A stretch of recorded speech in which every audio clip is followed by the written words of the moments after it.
여러분, 우리는 값없이 은혜로 구원을 받았습니다. 아니죠. 사실 잘 생각해 보면 우리는 값을 치른 게 없지만 예수는 자신의 생명을 피값을 치렀습니다. 이걸 저희는 복음이라고 하죠. 이런 은혜를 아는 성도의 가장 큰 특징이 뭘까 생각해 보면 믿음으로 사는 것입니다. 지난주에 행복한 사람들의 축제에 처음 오시고 또는 올해 이제 교회에 처음 전도받아 오신 분들은 여러 가지 고민과 생각들이 있을 줄 압니다. 그 중에 하나는 믿음으로 산다는 게 뭘까? 교회에서 가면 믿음으로 살아야 돼, 믿어야 돼 이렇게 얘기하는데 과연 믿음으로 산다는 게 뭘까? 여러분, 믿음은 성도의 삶의 시작이요 그 끝이라고 할 수 있습니다. 그런데 문제는 그 믿음이 무엇인지 참 애매하다는 것입니다. 믿음으로 살아, 그럼 믿음으로 산다는 게 뭐야? 이러면 딱 대답하기가 쉽지 않다는 것이죠. 다양한 각도에서 믿음을 정의할 수 있지만 성도가 세상을 살아가는 방법적인 측면에서, 다시 말해서 어떻게 살아야 하는가 라는 측면에서 믿음을 정의하고 이 믿음의 삶이 무엇인지 오늘 나누어 보려고 합니다. 특별히 성경을 보면 믿음의 대명사처럼 불리는 사람이 있어요. 여러분, 축구하면 누가 떠오르십니까? 날도요. 혹시 포르투갈 분이신가요? 그래서 저희 시대는 박지성, 저희 전 시대는 차범근 이렇게 떠오르겠죠. 손흥민. 그럼 춤하면 누가 떠오르십니까? 저는 비가 떠오릅니다. 비와 세븐, 그래서 이효리 이런 분들이 떠오르는데요. 대명사 같은 게 있어요. 노래하면 누가 떠오르세요? 김나박이가 있잖아요. 김범수, 나얼 이렇게 떠오릅니다. 그런 것처럼 성경에서는 믿음 하면 딱 수면 위로 떠오르는 한 사람이 있습니다. 그게 누구냐 하면 바로 아브라함이라는 인물입니다. 아브라함. 그래서 이 아브라함이라는 인물의 삶을 통해서 우리가 믿음으로 산다는 게 뭔가 힌트를 조금 얻어보려고 합니다. 그럼 믿음이 무엇일까요? 오늘 본문에 보면 아브라함과 그 아들 이삭이 등장을 합니다. 근데 이게 참 기막힌 관계예요. 왜냐하면 여러분, 여러분들이 바라는 것이 하나 있다고 쳐봅시다. 간절히 바랬어요. 그런데 25년 동안 굉장히 산전수전을 겪고 노력한 다음에 얻게 된 무언가가 있다고 쳐봅시다. 얼마나 소중할까요? 얼마나 아낄까요? 그게 바로 아브라함에게는 이 이삭이라는 아들이었습니다. 하나님이 75살에 아브라함에게 약속의 말씀을 주셨고 그 약속의 말씀을 가지고 고군분투한 지 25년 만에 이 아들을 얻게 되었습니다. 얼마나 소중한지 말로 안 해도 여러분 아시겠죠? 근데 어느 날 갑자기 하나님께서 이 아들을 주신다고 약속할 땐 언제고, 갑자기 오늘 본문에 보면 하나님이 이렇게 얘기하는 겁니다. 너희 아들 이삭을 나한테 바쳐라. 근데 여러분, 그냥 바치라는 게 그냥 목사를 삼아 선교사를 삼아 이 정도가 아니라요. 저희 부모님도 신앙생활을 잘 하세요. 중직자시고 다 하시는데 제가 목사 된다고 할 때 반대하셨어요. 그러니까 여러분, 그게 부모의 마음이에요. 뭔가 자기 자녀가 하나님한테 바쳐진다 그러면 뭔가 고생할 것 같고, 근데 이 아브라함이 하나님이 아브라함에게 하신 건 그냥 목사를 삼아 제사장을 삼아 선교사를 삼아 이런 게 아니라 번제물로 바치라 였어요. 여러분, 번제가 뭐냐면 통째로 태워서 올려드리는 제사예요. 그러니까 그냥 나한테 줘 이런 것들이 아니라 걔를 태워가지고 나한테 제물로 바쳐 라는 하나님의 말씀이 주어진 거예요. 근데 아브라함의 반응이 참 신기해요. 반항하지도 않고요, 저항하지도 않고요, 실망하지도 않고요, 낙담하지도 않고 하나님 앞에 믿음으로 반응을 해요. 그래서 아들과 종들을 데리고 이제 하나님이 말씀하신 그 제사를 드려야 될 땅으로 가는 거예요. 한 3일쯤 가니까 하나님이 얘기하신 그 땅이 보이기 시작했어요. 그러니까 종들한테 여기 좀 있어 라고 얘기를 한 다음에 아들이랑 둘이서 이제 길을 가는 거예요. 좀 가다 보니까 아들이 이상해요. 왜요? 아들도 바보가 아니잖아요. 뭐가 없어요? 재물이 없어요. 양이나 그런 게 있어야 되는데 없어요. 그래서 아빠한테 물어봅니다. 아빠, 재물은 어디 있어? 물어봤는데 아브라함이 너를 잡아 죽일 거야. 그러면 됩니까? 안 됩니까? 아브라함은 노년에 있었고 아들은 젊었어요. 그렇게 하면은 여러분 생각해봐요. 여러분의 아빠가 교회 가자 그러더니 아버지 왜 헌금은 안 챙기세요? 너를 잡아 바칠 거야. 여러분 어떻게 하겠어요? 차를 타고 있다면 달리는 차에서도 뛰어내리지 않겠습니까? 그렇기 때문에 아브라함이 이렇게 얘기했는지 모르겠지만 아브라함은 이렇게 얘기해요. 하나님이 직접 준비하실 거야 라고 이야기를 합니다. 아브라함이 어떻게든 이삭을 그 산으로 데려가야 하기 때문에 둘러댄 건지, 아니면 정말 하나님이 어떻게든 하실 거라고 믿었는지는 모르겠으나 아브라함이 일단 이렇게 대답하는 것처럼 보여요. 여러분, 근데 더 재밌는 것은 오늘 본문 시작할 때 하나님이 이렇게 이야기해요. 하나님이 아브라함을 시험했다라고 이야기를 합니다. 여러분, 하나님이 어떻게 아들을 바치라고 할 수 있어요? 말도 안 되죠. 심지어 어떻게 이 아들을 태워서 바치라고 할 수 있어요? 여러분, 이런 말씀을 들으면 우리도 이렇게 생각할 때가 있어요. 하나님이 내 인생에도 내가 하나님을 정말 따라갈 때에 그 하나님이 지금 내가 믿고 있는 하나님이신데 나에게도 이런 시험을 주시면 어떡하지? 하나님이 내 가족을 바치라고 하면 어떡하지? 여러분, 근데 하나님은 그런 시험 주세요, 안 주세요? 안 줘요. 아브라함이니까 줬던 거예요. 여러분, 여기도 선생님들 계실 테지만 여러분, 시험은 뭐가 시험이에요? 시험을 딱 냈을 때 얘 이거 보고 절망을 느끼고 인생을 망했으면 좋겠다 이러고 시험을 내십니까? 아니에요. 적절하게 선생님의 진도를 잘 따라오고 공부를 하면 성취를 느끼고 때때로 상을 받고 졸업을 할 수 있게끔 내는 것이 시험이에요. 좋은 선생님은 그런 의도로 학생을 위한 시험을 내죠. 근데 하나님은 오죽하겠냐는 거예요.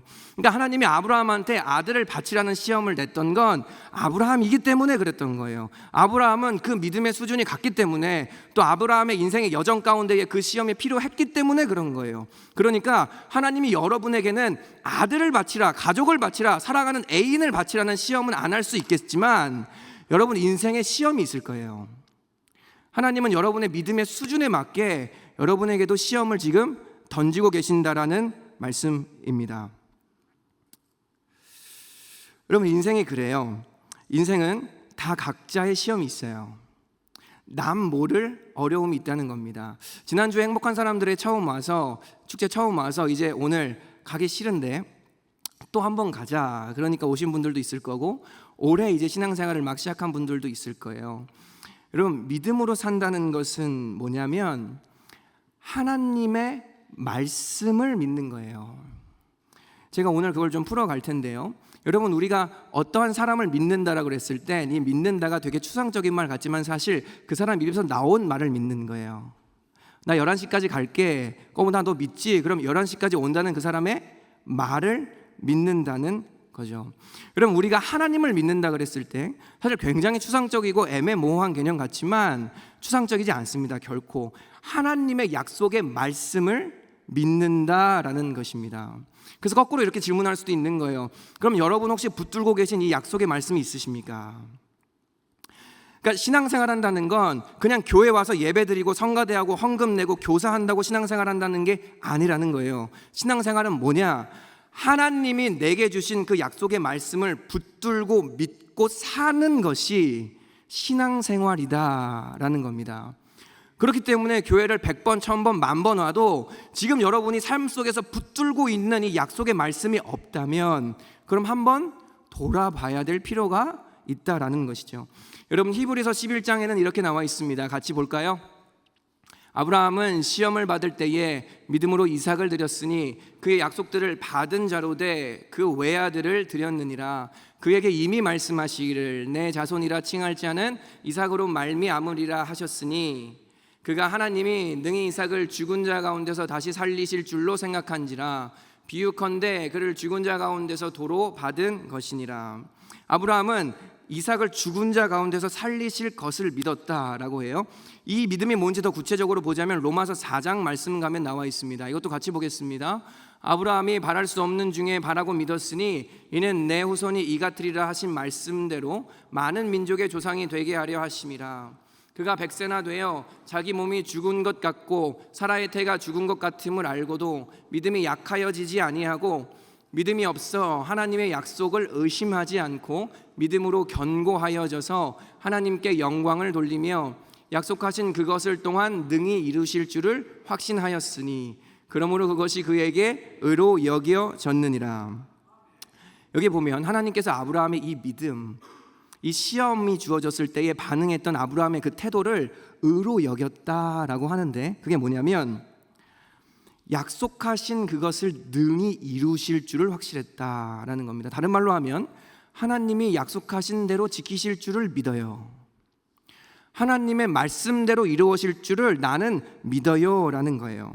여러분, 아까 얘기하겠듯이 우리가 어떠한 인격적인 존재를 믿을 때는 어떤 통계를 믿는다는 것보다는 그 사람의 입에서 나오는 그 말, 그 사람의 인격, 그 사람의 성품으로부터 말미암아 그 사람의 입으로부터 나오는 말을 믿는다는 것이죠. 여러분, 그렇다면 신앙인 기독교인이 뭘까요? 우리가 하나님의 성품과 하나님의 살아계심을 경험하면서 그분의 입에서 나오는 말이 얼마나 절대적인가에 대한 믿음을 갖고 있는 것이 곧 신앙인이라고 할 수 있다는 겁니다. 그럼 예수님도 이렇게 얘기했죠. 마태복음 4장 4절입니다. 같이 볼까요?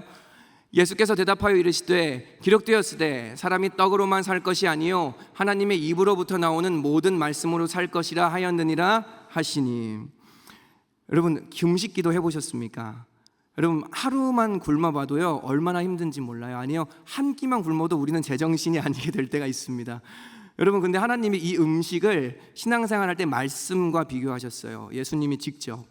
그러니까 여러분, 이 중에 지난주 이제 예배 왔을 때 막 결심기도 하고 간증 들으면서 내가 한번 신앙생활 제대로 해봐야지 이렇게 했다가 한 주 동안 세상을 살면서 무슨 예배는 예배고 교회는 교회야, 그냥 내 삶이 바쁜데, 이런 사람들 당연한 거예요. 왜냐하면 음식을 못 먹으면 우리가 힘이 없듯이 신앙인도요, 말씀을 못 먹으면 힘이 없어져요.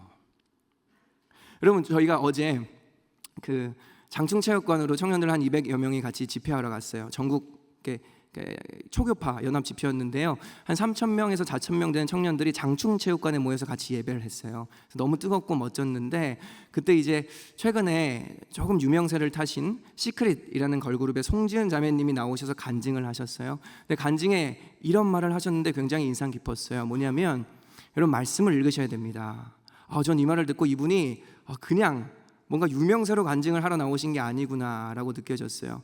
뭐라고 하셨냐면, 여러분, 말씀을 보셔야 되는데 말씀을 보지 않고 그냥 이러한 예배로서 신앙생활을 하는 분들은 우리가 여행 갔다 오는 것과 비슷합니다 라고 얘기를 하는 거예요. 우리가 일본으로 여행 가면 일본 문화를 한 일주일 체험하고 일본 사람처럼 살다가 다시 한국으로 돌아오는 것처럼, 개인적으로 이 말씀 생활이 없는 사람은 교회 와서 이 하나님 문화를 체험하고 일상으로 돌아가 그냥 자기 삶을 사는 것과 같아. 그러니까 말씀 생활을 해야 이 신앙의 일상에 뿌리를 내릴 수 있다라는 간증을 하셨어요. 여러분, 말씀을 읽으셔야 됩니다. 신앙생활 이제 막 시작하시려는 분들 계시죠? 신앙생활 한다는 건 교회 와서 뭘 하는 거냐면 말씀을 받아들이는 거예요. 교회 와서 그냥 헌금 내는 게 아니라 말씀대로 내가 살아야 되겠다라고 생각하는 것이 신앙생활을 하는 거라는 겁니다. 히브리서 11장 1절은 이렇게 나와 있습니다. 믿음은 바라는 것들의 실상이요 보이지 않는 것들의 증거다. 그러니까 신앙생활이란 보이지 않는 것들을 바라고 그걸 붙들며 사는 것인데, 그러기 위해선 우리에게 믿음이 필요하다는 것입니다. 왜냐하면 바라는 것들, 우리가 바라는 것이 뭔가요? 믿는 자들이 정말 바라는 것이 뭔가요? 하나님 나라. 보입니까? 보이지 않아요. 근데 그걸 우리가 쫓아갈 수 있는 증거가 무엇이냐? 바로 믿음이라는 것입니다. 오늘 본문도 마찬가지죠. 아브라함에게는 어느 날 하나님의 말씀이 주어졌어요.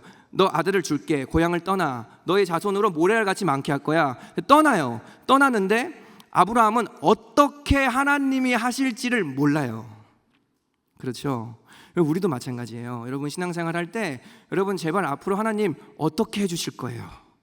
라고 묻지 마세요. 그냥 하나님이 가라고 하면 가는 거예요. 왜냐하면 안 알려주세요. 어차피 물어도 지금까지 당했잖아요, 우리가. 어차피 하나님한테 그 방법이나 구체적인 길을 물어도 안 알려주세요. 그럴 때 하나님은 오히려 뭐라고 얘기하세요? 그냥 나를 믿어라. 그럼 제가 어렸을 때 아버지랑 등산을 많이 갔어요. 근데 나는 등산로를 몰라요. 근데 그냥 아버지 등을 보고 따라가요. 그리고 아버지 뒤에서 막 불안해하지 않아요. 왜요? 아버지가 나를 인도하고 계시기 때문이죠. 여러분, 우리가 어떻게라는 걸 몰라서 두렵고 떨릴 때가 있어요. 근데 사실 어떻게를 모르기 때문이 아니에요. 내 삶을 인도하시는 하나님이 못 믿었기 때문이에요. 여러분, 우리가 등산이나 아니면 어렸을 때 아버지, 부모를 쫓아갈 때 우리가 두렵고 떨리지 않는 건 그 부모라는 존재에 대한 신뢰가 있기 때문이에요. 이 부모가 나를 안전한 곳으로 인도할 거라는 믿음이 있기 때문이죠. 그래서 여러분, 하나님을 신뢰하시기를 축복합니다. 우리는 하나님의 등을 보고 가는 거예요. 왜냐하면 예수께서 얘기하셨죠. 나는 길이요. 그러니까 하나님 자체가 우리의 길이세요. 그러니까 하나님 나에게 길을 보여주세요. 나에게 이 길을 알려주세요 라고는 기도해봤자 소용이 없다는 거예요. 왜요? 난 알려주셨다는 사람을 거의 본 적이 없어요. 믿음으로 가기를 원하시죠. 아브라함도 마찬가지였어요. 하나님이 이삭을 바쳐라 그랬어요. 근데 아브라함은 몰랐어요. 근데 그냥 믿었어요. 어떻게든 하시겠지. 죽이시면 살리시겠지. 없애시면 다시 있게 하시겠지. 그거 어떻게든 하시겠지. 이러고 갔단 말이에요. 한번 따라해 볼까요? 하나님이 어떻게든 하시겠지. 이게 우리가 가져야 될 믿음인 줄을 믿습니다. 어떻게 하실지는 몰라요. 그러나 하나님이 분명히 하실 겁니다.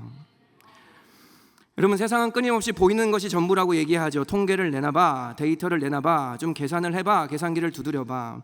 이런 것이 무의미하다는 것은 아닙니다. 그러나 어떠한 상황에서도 하나님의 말씀이 우선이 되어야 합니다.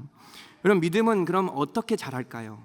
이러한 믿음이 있어야 된다는 건 알았어요. 근데 이 믿음이 어떻게 하면 자랄까요? 여러분, 믿음은 하나님이 주세요. 그런데 한순간에 자라지는 않아요.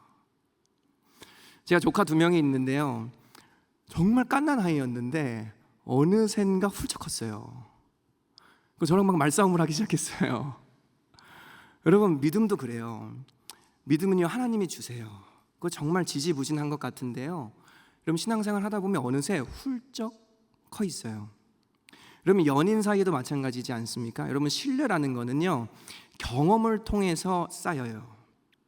그리고 초기에 여러분 연애하면 어떻게 돼요? 상대방에 대한 신뢰가 없으면 뭐 하는지 자꾸 물어보잖아요. 어디야? 뭐 해?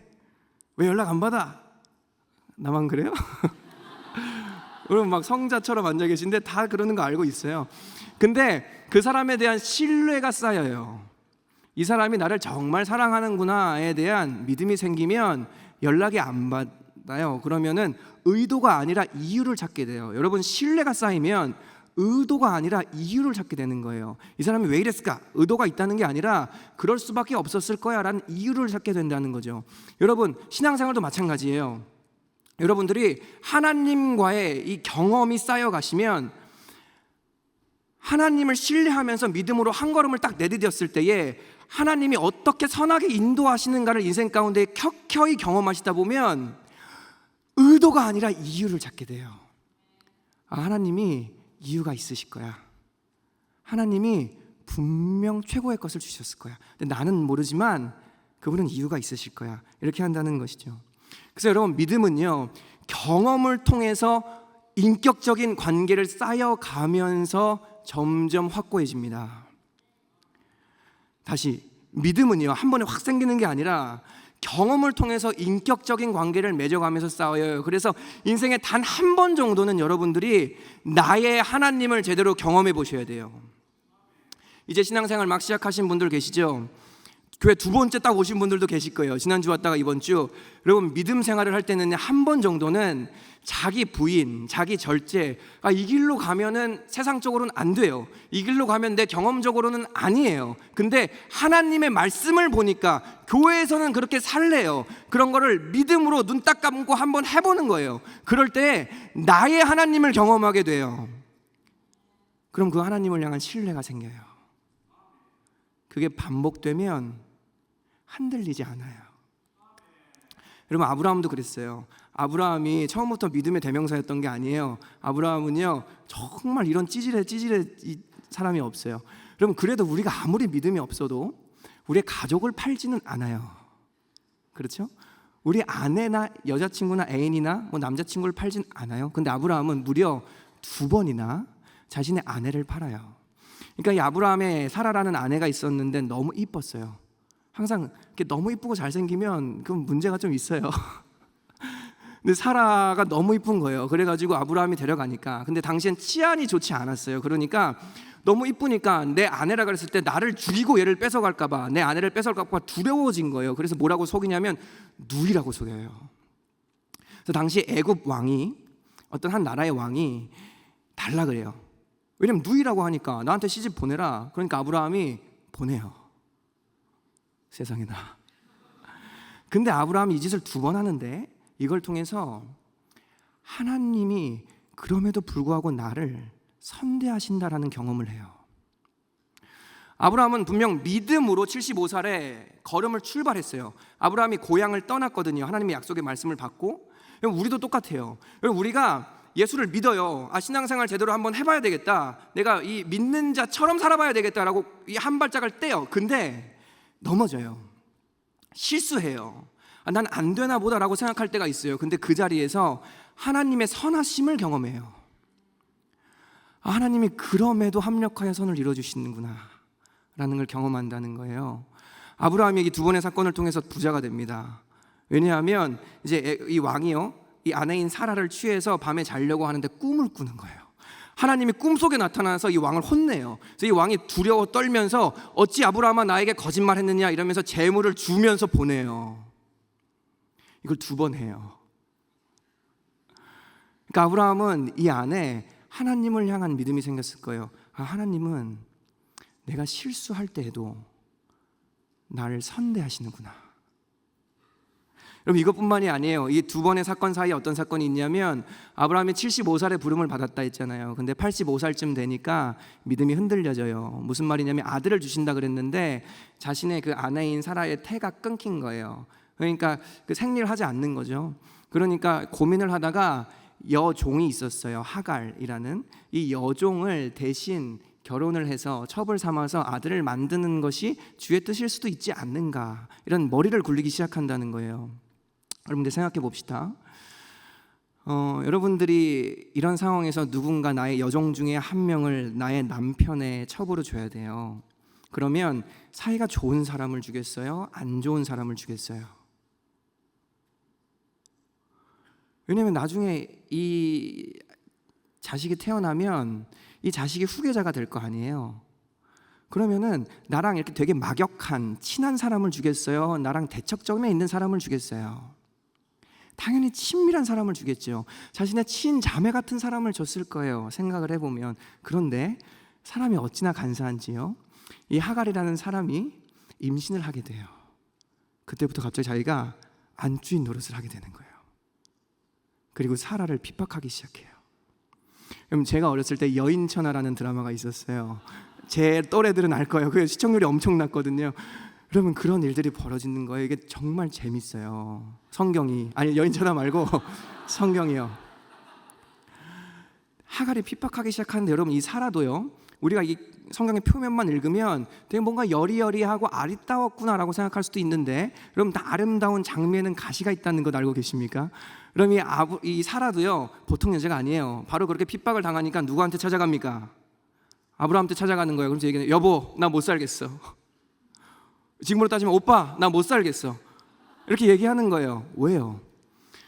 사라가 너무 핍박하니까 못 살겠다는 거예요. 그 분을 풀지 않아요, 아브라함 앞에서. 그러니까 아브라함이 그날 어떻게 해요?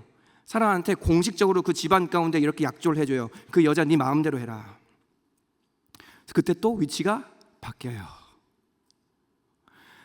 그래서 그때부터 사라가 이 하갈이란 여인을 핍박하기 시작하는데, 여러분 생각해봐요.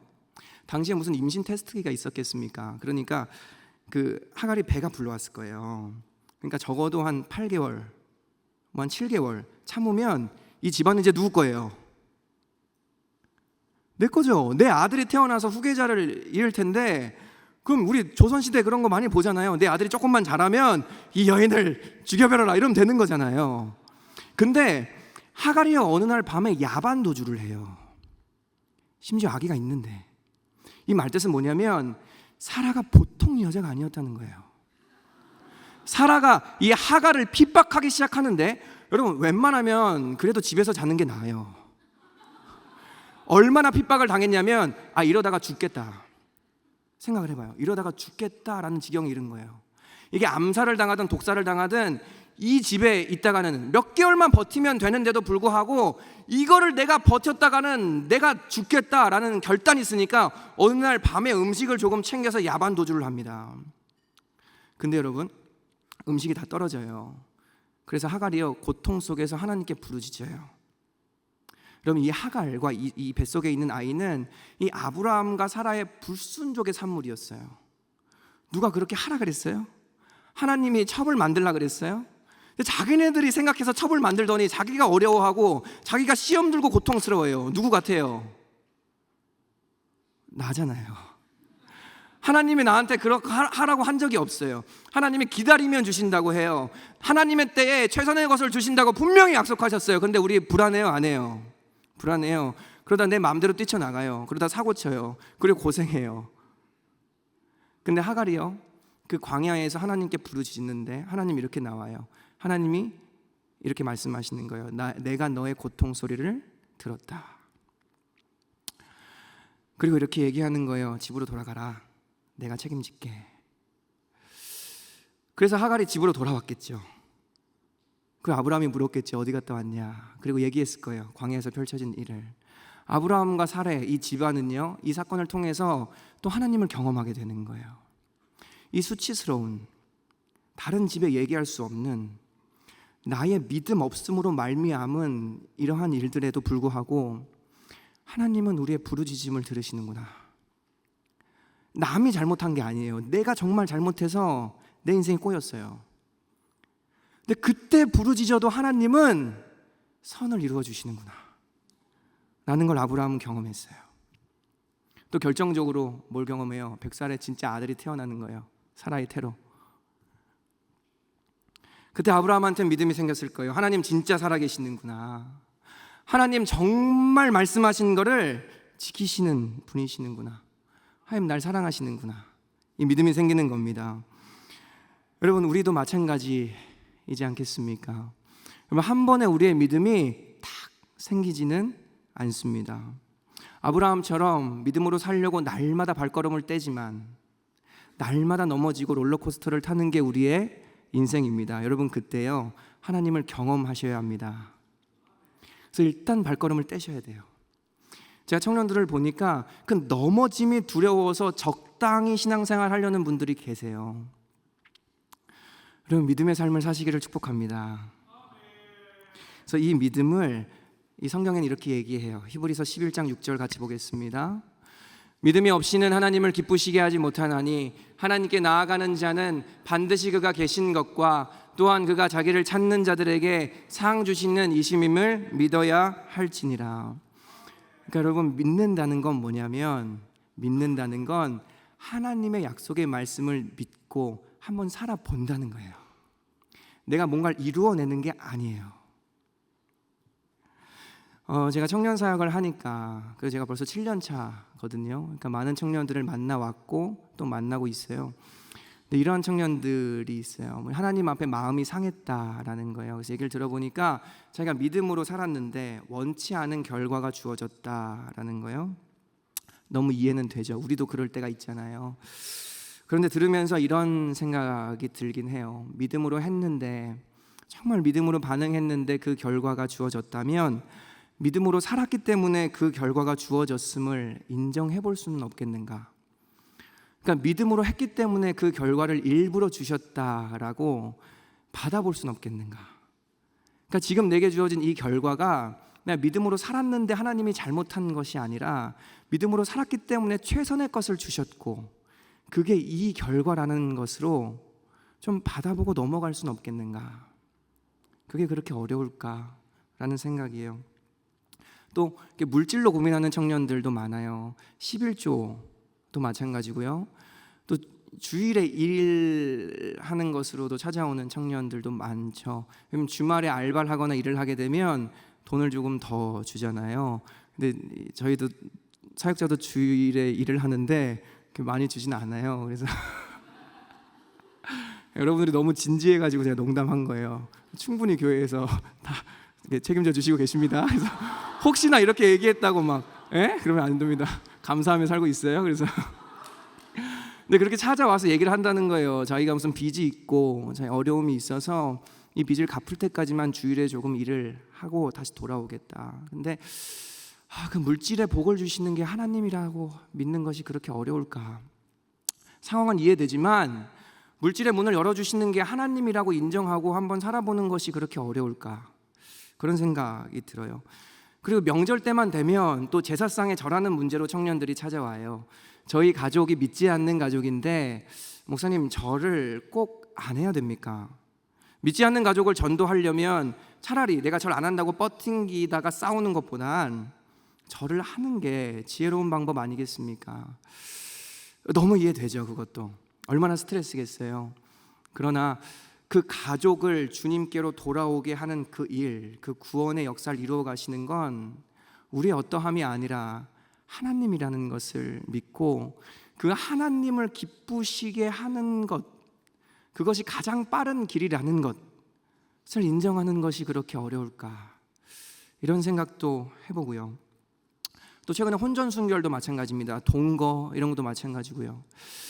이 동거를 하고 있는데 이 동거를 끊으면 이 사람과의 관계가 어그러질 수도 있고, 또 믿지 않는 사람과 교제를 하는데 믿지 않으니까 자기를 사랑하면 성관계를 해야 되지 않겠느냐라고 요구를 하는 청년들도 만나보기도 하고, 또 꼭 우리가 결혼할 건데 혼전 순결을 지켜야 되겠습니까? 라고 물어보는 청년들도 만나요. 근데 여러분 만나는 사람마다 또는 교제할 때마다 자유롭게 성관계를 하는 사람이 결혼하고 나서 한 사람에게만 만족하는 것이 결코 쉽지 않을 거라 저는 생각할 뿐만이 아니라, 이 혼전 순결을 주신 하나님의 약속의 말씀이 우리를 억압하기 위해서가 아니라 우리의 가정을 지키고 우리의 행복을 위해서 주셨다라는 이 하나님에 대한 신뢰, 이 하나님의 말씀이 우리를 억압하는 게 아니라 우리를 위해 존재한다라고 받아들이고 그렇게 살아보는 것이 그렇게 어려울까라는 생각도 해봅니다. 여러분, 우리가 누구를 기쁘시게 해야 되겠습니까? 여러분, 쉽게 얘기하면 우리 인생에 복 주시는 분은 하나님이십니다. 여러분, 이 기본적인 믿음이 회복돼야 될 줄을 믿습니다. 여러분 인생에 지금 꿈꾸고 있는 취업의 문, 결혼의 문, 연애의 문, 무슨 가정 구원의 문, 물질의 문, 여러분 그거 잡고 계신 거 하나님이십니다.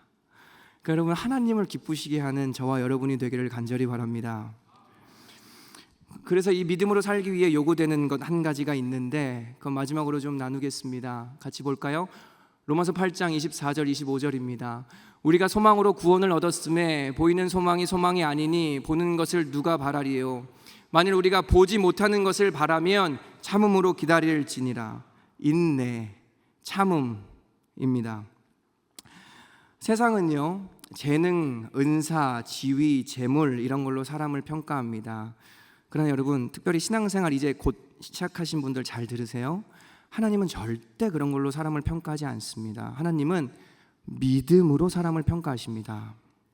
하나님의 관심은 우리와 다르십니다. 우리는, 믿는 자들은 세상과는 다른 삶으로 부름을 받은 사람들이며 그 부름받은 약속의 땅에도 분명히 아픔과 시련은 있을 것입니다.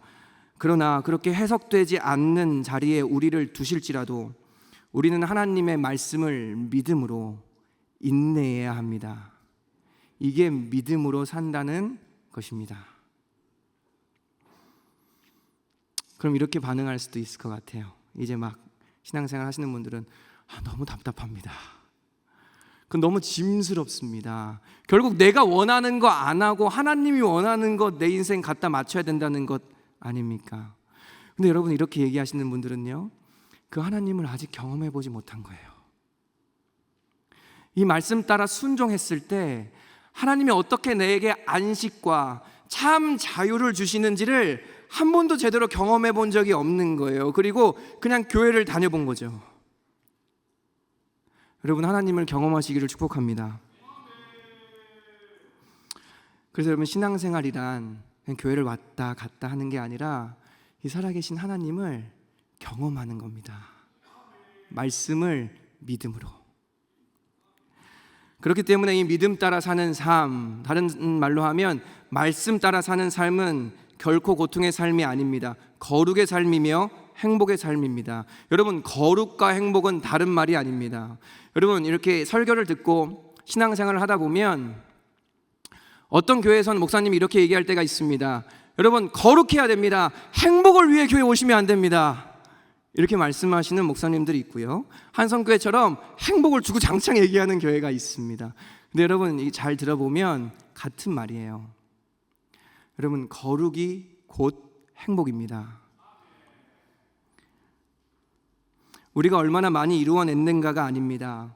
내가 하나님을 사랑하고 하나님의 말씀을 믿으며 하나님의 방법대로 그분과 동행하며 사는 것, 여기에 우리의 참된 행복이 있는 것입니다. 그러니까 여러분, 무엇을 이루어내려고 하지 마세요. 정말 지금 아브라함에게 하나님이 시험을 주셨듯이 내 인생에서의 각자의 믿음의 싸움이 있어요. 여기 1000명이 앉아있다면 1000명이 다 달라요. 근데 지금 내 자리에서 그 믿음의 싸움을 치열하게 살아내는 것을 하나님이 요구하시는 거예요. 그럼 그걸 통해서 하나님이 우리의 인생에 뭔가를 막 만들어 가시고 업적을 주시는 게 아니라 참 자유와 쉼을 주세요. 교회 일만 하고 전도만 하라는 게 아닙니다. 여러분, 삶에서 믿음으로 살라는 것이죠. 여러분, 삶에서 믿음으로 하나님을 경험하셔야 됩니다. 여러분들이 믿음으로 하나님을 경험하셔야 될 곳은, 말씀 따라 살면서 하나님을 경험하셔야 될 곳은 사실 교회가 아니라 여러분들의 삶이에요. 그렇기 때문에 여러분의 삶에서 하나님을 경험하는 그 경험이 점점 희미해지면 교회에서 드리는 예배도 힘을 잃어가게 됩니다. 왜냐하면 교회에서 드리는 이 예배는 우리가 삶에서 경험한 하나님을 모여서 기념하고 높이고 나누며 찬양한 것이 우리의 예배이기 때문입니다. 여러분, 혹시 오늘 이 예배 제 설교가 조금 지루하세요? 여러분, 삶이 문제라고 얘기하고 있는 겁니다. 제 설교가 문제가 아니라 죄송해요. 여러분, 하나님의 약속의 말씀을 의심 말고 삶에서 굳게 믿으며 살아내시기를 축복합니다. 여러분, 아까 제가 잠깐 말씀드렸습니다. 인생에 한 번은 제대로 하나님을 경험해야 한다고. 언제 경험해야 할까요? 오늘, 지금입니다. 하나님께서 주시는 이 믿음의 시험은 결코 끝나지 않습니다. 그러니까 여러분, 세상에서 주는 시험은요, 우리가 점수 못 받으면, 우리가 과제 제출 잘 안 하면 그냥 페일 딱 주고 나가라 해버려요. 여러분, 하나님은요 결코 우리를 포기하지 않으십니다. 그래서 여러분 삶에 주어진 그 믿음의 시험, 그게 물질이든 성적인 것이든 관계든 무엇이든지 간에 그거를 뛰어넘지 않으면 오늘 안 하면 내일이고, 올해 안 하면 내년이고, 지금 안 하면 나중이에요. 근데 그거를 뛰어넘잖아요. 그럼 하나님이 예비하신 상과 축복이 있습니다. 이걸 누리며 기대하며 사는 것이 신앙생활이라는 거예요. 말씀의 무게에 짓눌려서 어떻게 이렇게 살아, 무거워 라고 하는 게 신앙생활이 아니라, 우리가 하나님의 말씀에 미약하게라도 최선을 다해 반응할 때에 하나님이 내가 전혀 예상하지 못했던 축복으로 나의 삶을 멋지게 열어가시는 것을 기대하며 경험하며 그분을 누리며 사는 것이 믿음으로 사는 것이라는 것입니다. 그래서 여러분, 믿음으로 산다는 건 신나는 겁니다. 믿음으로 살면 하나님을 경험하게 되고, 경험하면 더 큰 믿음으로 들어가게 됩니다. 이때 진정한 자유와 쉼이 여러분에게 찾아올 것입니다. 수고하고 무거운 짐진 자들아, 다 내게로 오라. 내가 너희를 쉬게 하리라. 하나님의 약속의 말씀을 믿으십시오. 복은 하나님이 주신다는 것을 믿으십시오. 그리고 인내합시다. 그러면 하나님을 경험하게 될 것입니다. 아멘. 함께 찬양하고 기도하겠습니다.